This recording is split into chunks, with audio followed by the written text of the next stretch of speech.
Hello दोस्तों, मैं हूं Sujata Deshmukh and welcome to my YouTube channel Asha Academy. Corporate account में बहुत सारे चैप्टर्स हैं और उस पर बहुत सारे एमसीक्यूज़ पूछे भी जा सकते हैं। तो कॉरपोरेट अकाउंटिंग के अलग अलग चैप्टर्स के लिए एमसीक्यूज़ की मैं एक सीरीज़ ला रही हूँ। तो आज के हम इस सीरीज़ में पहले सीरीज़ में देखने वाले हैं अकाउंटिंग स्टैंडर्ड पे बेस्ड एमसीक्यूज़। जो अकाउंटिंग स्टैंडर्ड तो शुरुआत करते हैं हम। अकाउंटिंग स्टैंडर्ड पे पहले जो इनिशियल एमसीक्यूज़ दिए हैं मैंने, वो सारे ही अकाउंटिंग स्टैंडर्ड की मीनिंग, डेफिनेशन वरना उनका स्कोप दिखाते हैं, और उसके बाद जो सिलेबस में है वो सारे हम अकाउंटिंग स्टैंडर्ड देखने वाले हैं। तो पहला प्रश्न है, dash is the set of accounting policies और broad guidelines regarding the principles and methods to be chosen out of several alternatives. So ऐसे कौन क्या है जिसमें बहुत सारे अकाउंटिंग के गाइडलाइंस वरना स्टैंडर्ड्स दिए जाते हैं, जिसमें हम अकाउंटिंग वरना हमारी रिपोर्टिंग करते हैं, तो उसे हम अकाउंटिंग स्टैंडर्ड्स कहते हैं। तो यहाँ पे ऑप्शन मेरा बी करेक्ट है। सेकेंड क्वेश्चन है, ASB स्टैंड्स फॉर। तो ASB का फुल फॉर्म हमेशा रहता है अकाउंटिंग स्टैंडर्ड बोर्ड। तो यहाँ पे ऑप्शन मेरा ए करेक्ट है। Now ASB is formed in the year April dash by the Institute of Chartered Accountant of India। इस सवाल में दो क्वेश्चंस है, मतलब एग्जामिनर इससे दो प्रकार से पूछ सकता है। एक तो वो साल पूछ सकता है, वरना वो इंस्टीट्यूशन का नाम भी पूछ सकता है। यहाँ पे इंस्टीट्यूशन का नाम ICAI है एंड जो साल है वो अप्रैल 1977 है। सो यहाँ पे ऑप्शन मेरा सी करेक्ट है। IFRS stands for. तो जो इंटरनेशनल लेवल के जो अकाउंटिंग स्टैंडर्ड्स है उसे हम IFRS कहते हैं। तो इंटरनेशनल फाइनेंशियल रिपोर्टिंग स्टैंडर्ड, ये IFRS का फुल फॉर्म है। तो यहाँ पे बी ऑप्शन करेक्ट है मेरा। Question number 5, dash is issued by IASB to protect the interest of international investors. तो IASB क्या है? तो इंटरनेशनल अकाउंटिंग स्टैंडर्ड बोर्ड है जो पूरे ग्लोब के लिए जो बिजनेसेस है उनका जो इन्वेस्ट करते हैं वरना जो शेयर होल्डर्स है उनका इंटरेस्ट प्रोटेक्ट करने के लिए अलग अलग स्टैंडर्ड्स लाते हैं। तो इंटरनेशनल लेवल पे जो भी स्टैंडर्ड लिए जाते हैं उन्हें IFRS कहा जाता है। तो यहाँ पे ऑप्शन ए करेक्ट है मेरा। क्वेश्चन नंबर 6 है, dash are the standards, interpretation and framework for the preparation and presentation of financial statements at international level. यही मैंने अभी एक्सप्लेन किया है। इंटरनेशनल लेवल पे जो भी स्टैंडर्ड्स होते हैं हम उसे IFRS कहते हैं। तो मेरा बी ऑप्शन यहाँ पे करेक्ट है। IASB stands for. ASB का फुल फॉर्म है अकाउंटिंग स्टैंडर्ड बोर्ड। तो I hear shows the international accounting standard board. तो यहाँ पे ए ऑप्शन मेरा करेक्ट है। थोड़ा समझने के लिए, आपका कन्फ्यूजन निकालने के लिए मैंने ये चार्ट बनाया है। तो इंडियन अकाउंटिंग स्टैंडर्ड हम जब कंसिडर करते हैं तो वो ICAI ही इशू करता है। वो इशू करने के लिए उन्होंने एक बोर्ड इस्टेब्लिश किया है जो अप्रैल 1977 में इस्टेब्लिश किया गया है। उस बोर्ड को हम कहते हैं अकाउंटिंग स्टैंडर्ड बोर्ड। और जो भी वो अकाउंटिंग स्टैंडर्ड्स देते हैं वो इंडिया में पूरे बिजनेसेस के लिए अप्लाई होते हैं। जब हम बात करते हैं इंटरनेशनल लेवल पे, तो इंटरनेशनल लेवल पे इंटरनेशनल अकाउंटिंग स्टैंडर्ड कमेटी थी जिसे IASC कहा जाता था। अभी वो कन्वर्ट होके IASB मतलब इंटरनेशनल अकाउंटिंग स्टैंडर्ड बोर्ड उसे बनाया गया है। एंड वो जो स्टैंडर्ड्स इशू करते हैं उसे हम इंटरनेशनल फाइनेंशियल रिपोर्टिंग स्टैंडर्ड्स कहते हैं। तो ये सारे इंफॉर्मेशन पे भी MCQs पूछे जा सकते हैं। नाउ जो MCQs हमारे सिलेबस में है, पहला है जो अकाउंटिंग स्टैंडर्ड्स हमारे सिलेबस में है, तो पहला हमारा अकाउंटिंग स्टैंडर्ड है अकाउंटिंग स्टैंडर्ड 5। अकाउंटिंग स्टैंडर्ड 5 जो नेट प्रॉफिट और लॉस फॉर द पीरियड है, वरना प्रायर पीरियड आइटम्स है, वरना जो भी हम पॉलिसीज़ में वरना अकाउंटिंग एस्टिमेट्स में चेंज होता है तो उन सारों को दिखाने के लिए, वरना उनको सारों को कैसे दिखाना है, इसके लिए जो गाइडलाइंस दी है वो AS5 में दी गई है।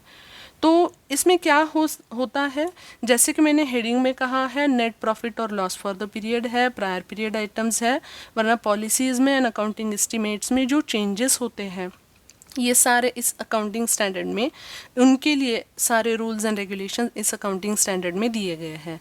तो पहले हम देखते हैं जो है नेट प्रॉफिट और लॉस फॉर द पीरियड, जो पूरे इस साल का प्रॉफिट वरना लॉस है, वो दो कैटेगरीज में हो सकता है. First is from ordinary activities and another is from extra ordinary activities. तो ऑर्डिनरी एक्टिविटीज़ मतलब क्या, मैं सालों से वही कर रही हूँ, मेरे बिजनेस में बार बार वो होती है, और मेरा मेन बिजनेस अगर कुछ सेलिंग का है और वो सेल करने के लिए मुझे और कुछ करना पड़ता है, तो वो सारे एक्टिविटीज़ ऑर्डिनरी एक्टिविटीज़ कहते हैं. मतलब as a part of main activity और इंसिडेंटल टू इट. लेकिन एक्स्ट्रा ऑर्डिनरी एक्टिविटीज़ मतलब वो बार बार नहीं होती, कभी तो अचानक से आती है. जैसे वो इस बार कोरोना की सिचुएशन की वजह से कुछ बिजनेसेस को फ़ायदा हुआ, तो ये एक्स्ट्रा ऑर्डिनरी है. So ordinary and extraordinary activities का आपको डिफरेंस ध्यान में रखना है, क्योंकि इट कंसिडर्स और it comes under the net profit और लॉस फॉर द पीरियड. जो सेकेंड है वो है प्रॉफिट प्रायर आइटम्स और प्रायर पीरियड आइटम्स. तो मेरा अगर सपोज मेरा फाइनेंशियल ईयर है 2021, तो 2021 से पहले के साल जो है, कोई भी साल ले लो आप, जैसे 19-20 है, 18-19 है, 17-18 है, वरना 16-17 है, तो इस कोई भी साल का कुछ आइटम है जिसकी वजह से मुझे 20-21 में फ़ायदा वरना लॉस हुआ है, खर्चा हुआ है, तो उसे हम प्रायर पीरियड आइटम्स कहते हैं. इसका बेस्ट एग्जांपल मैं दे सकती हूँ, अगर पिछले साल में मैंने बैड डेब्ट्स बोल के एक आइटम लिखा है और वो बैड डेब्ट अचानक से मुझे इस साल रिकवर हो गई है, तो that item could be considered as a prior period item. Third है मेरा changes in accounting estimates. Accounting estimates मतलब कुछ मेजरमेंट के लिए मैं एक्सपीरियंस बेसिस पे मैं इतनी अमाउंट ले रही हूँ. सपोज मैं प्रोविज़न बना रही हूँ टैक्स की, तो मुझे हर साल कितना टैक्स आता है उस बेसिस पे I am making a provision, so that can be called as a accounting estimates. तो इस अकाउंटिंग एस्टिमेट में भी कुछ चेंज हुआ है, और वो चेंज अगर मटेरियल है, कंसिडरेबल है, तो उसे आप दिखाओ अपनी बुक्स ऑफ अकाउंट्स में. And the last one is changes in the accounting policies.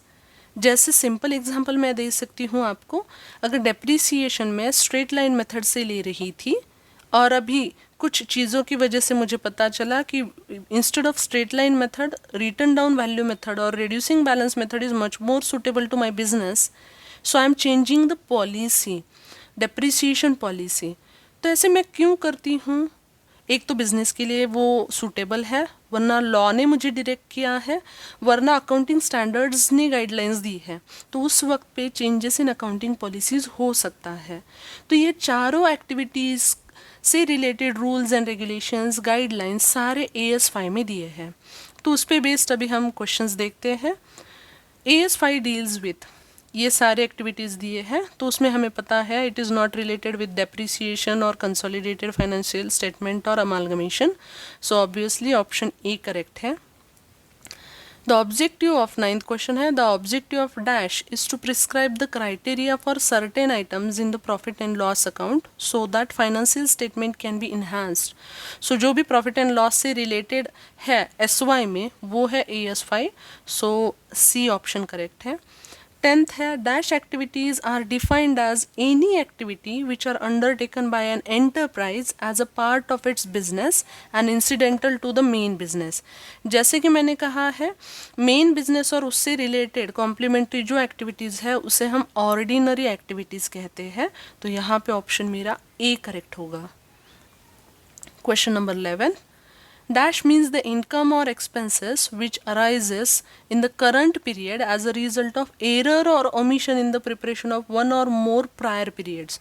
पिछले साल के कुछ इनकम वरना एक्सपेंसेस मेरे से ओमिट हो गया, वरना कुछ उसमें एरर था, इसीलिए इस साल मुझे इनकम और एक्सपेंस हो गए हैं, तो that could be considered as a prior period item, so D option मेरा करेक्ट रहेगा.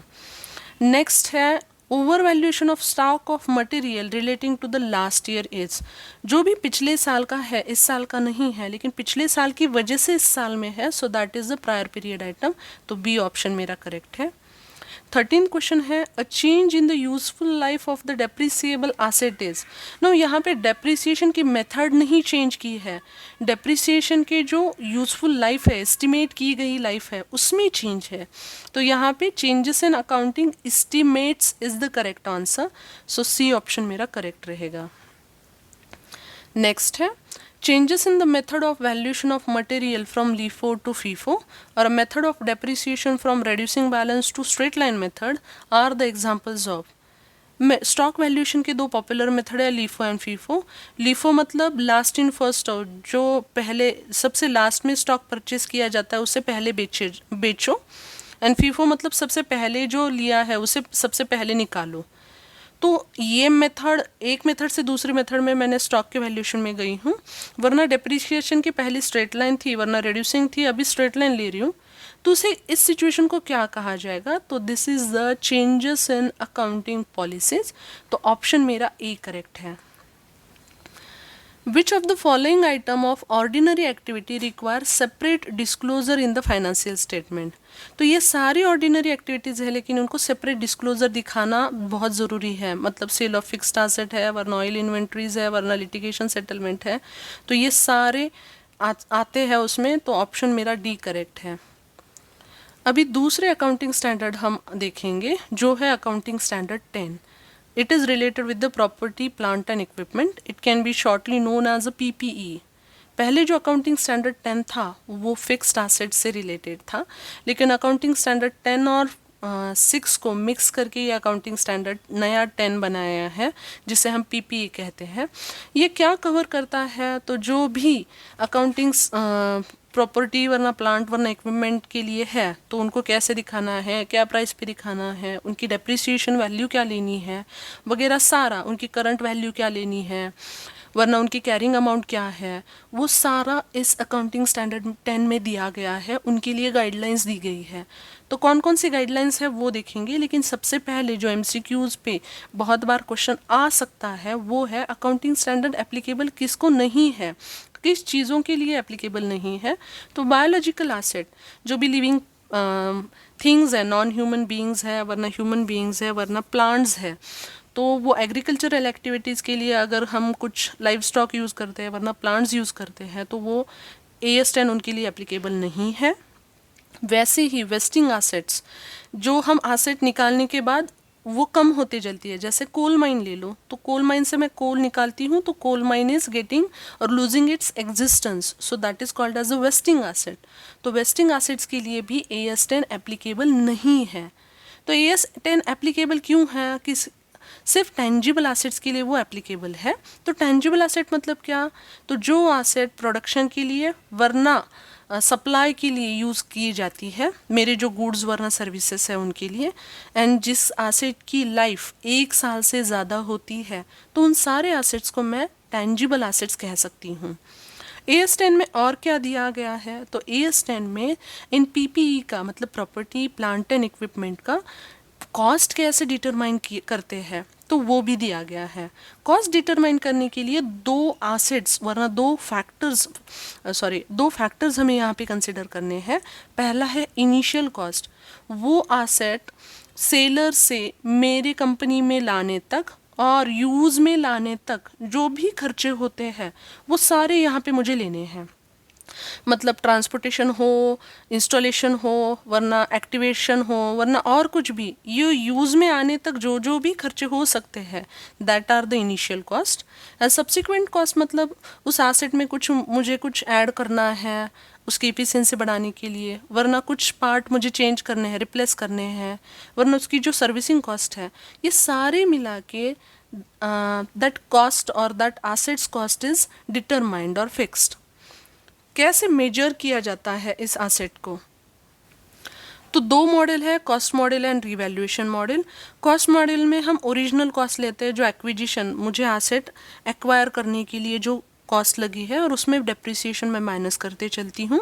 और रिवैल्यूएशन में उस पर्टिकुलर डेट में उस एसेट की क्या वैल्यू है और उसमें डेप्रिसिएशन माइनस करती हूँ, तो I will get the revaluation value और रिवैल्यूड प्राइस ना. उसमें डेप्रिसिएशन भी as I told you AS 6 पहले था, अभी वो इसमें ही इंक्लूड किया गया है. So it is all about the depreciation. तो डेप्रिसिएशन मतलब we know whatever the wear and tear we are having due to the use और due to the purchasing of that asset. तो ये depreciation के अलग अलग method, इसकी useful life कैसी है, वरना कितनी लेनी है, ये सारा दिया है. तीन मेथड यहाँ पे ज़्यादा से ज़्यादा फोकस की गई है, straight line method, diminishing balance method and unit production method. Straight line में हम क्या करते हैं, हर साल वही डेप्रिसिएशन की अमाउंट रहती है। डिमिनिशिंग बैलेंस में हर साल जो वैल्यू चेंज होती है उसमें से परसेंटेज लेस किया जाता है, तो हर साल वैल्यू सिर्फ परसेंटेज सेम रहते हैं, अमाउंट चेंज होती रहती है।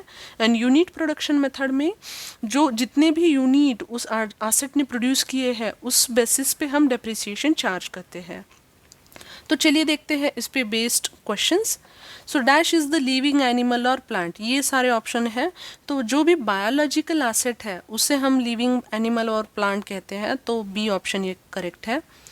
17 क्वेश्चन है, dash is the amount of cash और कैश इक्विवेलेंट्स पेड और the fair value of other consideration given to acquire an asset at the time of its acquisition और construction. मतलब सिंपल में मुझे कुछ चीज़ चाहिए तो उसके लिए जो भी मैंने पैसा दिया है वरना पैसे की इक्वल कुछ अमाउंट दी है, वो चीज़ तैयार करने के लिए वरना परचेस करने के लिए जो भी फेयर वैल्यू मैंने पे किए हैं उससे अकाउंटिंग में AS 10 में कॉस्ट कहा जाता है। तो यहाँ पे ऑप्शन सी करेक्ट है। 18th क्वेश्चन है, if there is a decrease in the book value of fixed asset at the time of revaluation, then as per AS 10 it should be written against this account. So हम जो revaluation करते हैं, जो नई value हम लेते हैं, तो बुक वैल्यू अगर मेरी बहुत ज़्यादा है और नई वैल्यू उसके हिसाब से कम है तो जो लॉस है वरना जो डिक्रीज है वो कहाँ पे दिखाते हैं, तो ऑब्वियसली वहाँ पे रीवैल्यूएशन रिजर्व अकाउंट बनाया जाता है, तो उस पर वो सेट किया जाता है। तो सी ऑप्शन यहाँ पे करेक्ट है। 19 क्वेश्चन है, which of the following should be considered as a direct cost in the valuation of a plant property and equipment as per AS 10। तो डायरेक्ट कॉस्ट मतलब क्या है, वो चीज़ परचेस करने के लिए वरना वो चीज़ मेरे बिजनेस में यूज़ करने के लिए जो भी मुझे खर्चा करना पड़ता है, that all could be considered as a direct cost. तो सपोज़ मैं मशीनरी ले रही हूँ, तो मशीनरी को लगाने के लिए मुझे लेबर चाहिए, तो वो डायरेक्टली उस मशीनरी से रिलेटेड है, तो इंस्टॉलेशन चार्जेस। नई मशीनरी लेने के लिए मैंने बैंक से लोन लिया और उसका मैं ब्याज पेड कर रही हूँ, वरना नई मशीनरी कैसे चाहिए, उसकी डिज़ाइन कैसे चाहिए, उसके लिए मैंने प्रोफेशनल फ़ीस भी पे की है। और एक ऑप्शन बढ़ा दिया है ज़्यादा मैंने, उसके टेस्ट रन्स, मतलब मशीनरी वर्क कर रही है या नहीं कर रही है, उसका प्रोडक्शन हो रहा है क्या as per the norms given by the seller. तो ये सारा देखने के लिए जो भी खर्चा आता है, all these can be considered as my direct cost, so all should be considered in the determination of a cost of that plant property or equipment। तो यहाँ पे ऑप्शन E करेक्ट है। यहाँ पे एक सिंपल सा एग्जांपल दिया है मैंने, if there is a new site purchased by the X business for ₹5 lakh. X business ने एक 5 लाख रुपए की एक नई साइट परचेस की है। उस साइट पे एक ओल्ड बिल्डिंग है और ओल्ड बिल्डिंग उनको नहीं चाहिए, तो उन्होंने वो गिरा दी और उसके लिए खर्चा आया 50,000 रुपये। वो बिल्डिंग अपने नाम पे करने के लिए लीगल खर्चा आया 20,000 का, और वो जो ओल्ड बिल्डिंग गिरा थी उसमें जो स्क्रैप वैल्यू है, स्क्रैप बेच के उस में 5,000 रुपये मिले हैं। तो उस वक्त पे मैं उस लैंड की वैल्यू मेरे बुक्स ऑफ अकाउंट्स में क्या लूँ, तो बहुत सिंपल है। सबसे पहले मेरे एक्विजिशन कॉस्ट जो मुझे 5 लाख रुपए है यहाँ पे, उसके बाद जो बिल्डिंग मुझे गिरानी पड़ी उसके लिए भी मुझे खर्चा आया 50,000 रुपये का, और उसके बाद लीगल एक्सपेंसेस भी आए 20,000 रुपये के। लेकिन ये जो बिल्डिंग गिराई थी उसमें मुझे 5,000 रुपये का फ़ायदा हुआ है, तो मुझे ये सारे ऐड करने हैं बिकॉज ये मेरे खर्चे हैं, लेकिन 5,000 रुपये लेस करने पड़ेंगे, और उसके बाद जो भी वैल्यू आएगी वो मेरी एसेट की वैल्यू होगी, उस लैंड की वैल्यू होगी। सो इस हिसाब से 50 plus 20 70,000 minus 5,000 65, so 5,65,000 would be the value. तो देखते हैं यहाँ पे ऑप्शन क्या है। ऑप्शन देख लो यहाँ पे, जस्ट अ मिनट। यस, सो 5,65,000, तो आंसर ए मेरा यहाँ पे करेक्ट है। हमारा दूसरा अकाउंटिंग स्टैंडर्ड जो है अकाउंटिंग स्टैंडर्ड 14, जो अमालगमेशन से रिलेटेड है ना। अमालगमेशन मतलब सिंपल क्या होता है, जब दो वरना दो से ज़्यादा बिजनेस एक साथ मिलके अपने ओरिजिनल बिजनेस क्लोज करते हैं और नया बिजनेस एक साथ मिलके स्टार्ट करते हैं, जैसे आइडिया ने और वोडाफोन ने किया है वी। सो ये जो उसे प्रोसेस है उसको हम अमालगमेशन कहते हैं। तो इस अमालगमेशन में फ़ायदा है या लॉस है नई कंपनी को, वरना ये प्रोसेस कैसे की जाती है, इन सारे के बारे में जो रूल्स एंड रेगुलेशंस दिए हैं ये अकाउंटिंग स्टैंडर्ड 14 में है। तो इसमें टाइप्स ऑफ अमालगमेशन कंसिडर करना बहुत ज़रूरी है। दो प्रकार के अमालगमेशन हो सकते हैं, in the form of merger और in the form of purchase. और जो मेथड्स हैं अमालगमेशन की वो पुलिंग इंटरेस्ट मेथड है एंड परचेस मेथड है। तो ये दोनों भी आप ध्यान में रखो। पुलिंग इंटरेस्ट में क्या होता है, जो शेयर कैपिटल की वैल्यू है वो दी गई, मतलब परचेस कंसिडरेशन मतलब क्या, जो नया बिजनेस है वो ओल्ड बिजनेस परचेस कर रहा है। मतलब मैं आपको यहाँ पे 2 मिनट में दिखाती हूँ। सपोज ये दो बिजनेस ओल्ड है ए एंड बी एंड ये नया बिजनेस है सी।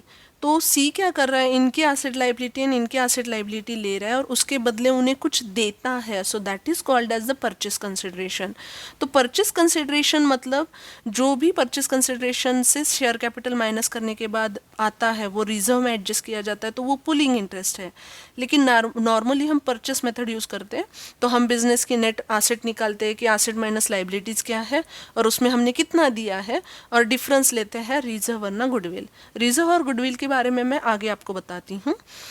ट्रांसफरर कंपनी ये टर्म आपको देखनी है। तो जो ट्रांसफरर कंपनी मतलब ओल्ड कंपनी, ट्रांसफरी कंपनी मतलब जो न्यू कंपनी है, एंड कंसिडरेशन मतलब मैंने जैसे कहा नई कंपनी ओल्ड कंपनी को उनका बिजनेस परचेस करने के लिए जो भी कैश देती है, वरना जो भी इक्विटी शेयर्स देते हैं, वरना जो भी प्रेफरेंस शेयर्स देते हैं, वरना जो भी डिबेंचर वरना अदर सिक्योरिटीज़ दिया जाता है, उन सारों को मिला के हम कह सकते हैं कि वो परचेस कंसिडरेशन है। इस पे बेस्ड क्वेश्चंस देख लो थोड़े से। So AS dash deals with the accounting for amalgamation. We know the answer C. So 14 AS 14 deals with the amalgamation. Next है dash deals with the accounting treatment of amalgamation and resultant goodwill or reserve in the company. जैसे कि मैंने कहा business purchase करने के बाद फ़ायदा है या लॉस है, इसे हम गुडविल वरना रिजर्व कहते हैं। तो ये सारा AS 14 में डिस्कस किया गया है, तो ऑप्शन डी करेक्ट है। Dash arising upon the amalgamation is treated as an asset for not for more than 5 years. तो जो अमालगमेशन से आती है, अराइज होती है, उसे हम एसेट करार देते हैं। तो इन ऑप्शन में goodwill is the correct answer, तो बी ऑप्शन करेक्ट है। 5 सालों के लिए वो गुडविल ली जाती है, 5 सालों से ज़्यादा हम वो गुडविल अमालगमेशन से तैयार हुई गुडविल हम दिखा नहीं सकते। नेक्स्ट है dash is the excess of price paid over the fair value of a net asset acquired and dash is the excess of net value of asset acquired over the purchase price of the business। ये simple तरीके से ये option है, पहले option देख लो। मुझे simple तरीके से आपको दिखाना है, मतलब आप समझ जाओगे। तो सपोज एक 10 रुपये का बिजनेस है और 10 रुपये का बिजनेस मैंने 11 रुपये में लिया। जो 11 रुपये है उसे हम कहते हैं प्राइस पेड एंड जो 10 रुपये है वो है नेट एसेट। ओके, सो जब मैं ज़्यादा पे करती हूँ, जब मैं ओरिजिनल वैल्यू कम है और ज़्यादा पे करती हूँ, तो उससे जो ज़्यादा दिया गया है उसे कहा जाएगा गुडविल। लेकिन अगर 10 रुपये का बिजनेस है और मैंने सिर्फ उसे 9 रुपीज़ पेड किए हैं, मतलब excess of net value of excess of price paid net value of asset over the price paid. Price मैंने कम पे की है, नेट वैल्यू ज़्यादा है, तो जो भी लॉस है उसे कहा जाएगा कैपिटल रिजर्व। तो ये आप ध्यान में ही रखो कि जो परचेस प्राइस है वो अगर ज़्यादा है नेट एसेट से तो गुडविल है, परचेस प्राइस अगर नेट एसेट से कम है तो वो कैपिटल रिजर्व है। तो वही हमें लेना है, excess of price paid over the fair value of net asset is my goodwill. So and another answer is the capital reserve, तो बी ऑप्शन यहाँ पे करेक्ट है। नेक्स्ट है AS 14 is not applicable to the accounting of dash companies book.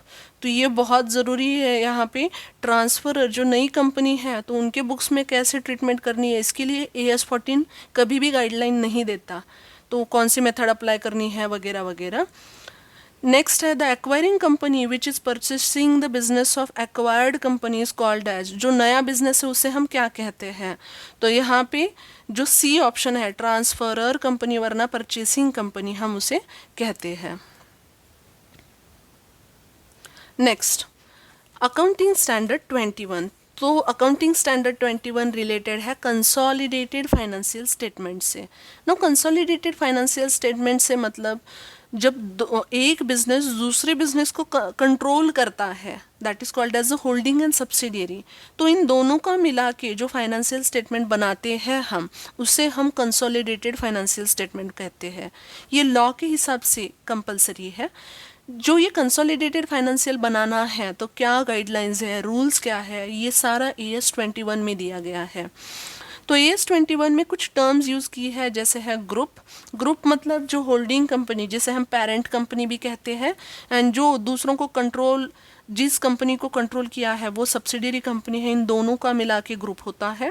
Parent company मतलब जो दूसरों को control करती है, सो एक वरना एक से ज़्यादा कंपनी को भी हम कंट्रोल कर सकते हैं, उसे दूसरी लैंग्वेज में हम होल्डिंग भी कह सकते हैं, तो वो पेरेंट होती है।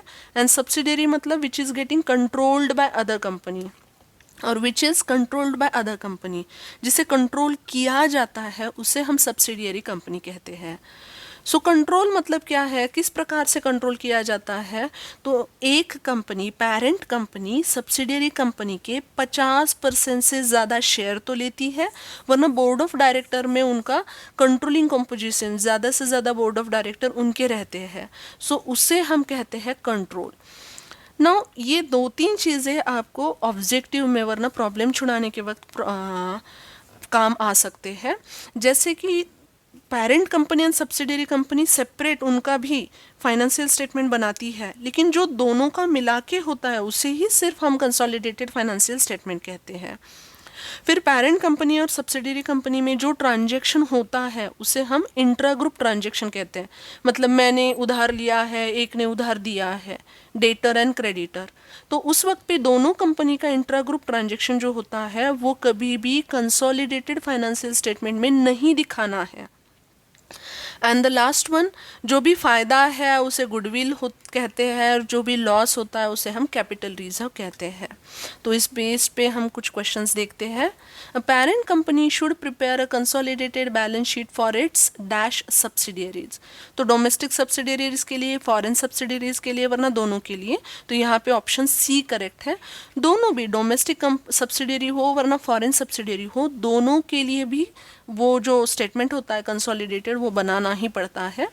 नेक्स्ट है, a portion of net asset of subsidiary company not of the ownership of holding company is called as. तो जो भी होल्डिंग कंपनी का नहीं होता, सब्सिडियरी कंपनी मतलब होल्डिंग कंपनी का ज़्यादा से ज़्यादा शेयर रहता है, लेकिन जो बाकी का शेयर है उसे हम माइनॉरिटी इंटरेस्ट कहते हैं। तो यहाँ पे B ऑप्शन करेक्ट है मेरा। नेक्स्ट है, capital reserve should be shown in the financial statement under the head. Capital reserve is a one kind of a reserve, so it should always be shown under the heading reserves and surplus. Next है, H and S are holding the subsidiary, are the holding and subsidiary of each other. S is having 10,000 creditors into which the debts due to H is rupees 3,000, whereas the amount of creditors of H is rupees 20,000. How much creditors should be shown in the consolidated financial statement of both company? Let me explain you this. So H जो है उसके creditors है 20,000. Creditor is one kind of a liability and consolidated financial statement जो balance sheet होता है उसमें liability में मुझे दोनों की मिला के लाइबिलिटी दिखानी है, और एस की लाइबिलिटी है 10,000। सो दोनों की मिला के लाइबिलिटी होती है 30,000, लेकिन इसमें इंट्रा कंपनी ट्रांजेक्शन है, इसमें एच ने एस को कुछ 3,000 रुपये दिए हैं, तो जो इंट्रा कंपनी ट्रांजेक्शन है वो मुझे नहीं दिखाने हैं, सो मैं 3,000 इसमें से लेस करूँगी।